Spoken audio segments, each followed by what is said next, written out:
Hello guys, welcome to Spot Ada channel. Today I will give you a tutorial how to change Instagram notification sound on Android.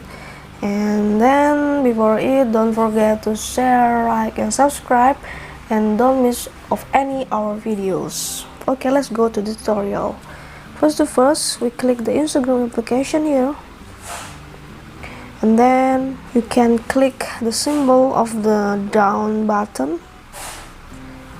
Click the hamburger symbol or three stripe here. After that, click settings.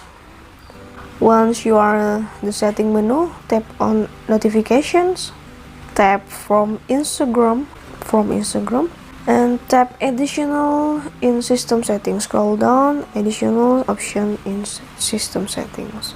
Tap on it, and after that, click Instagram Direct here, and click sounds.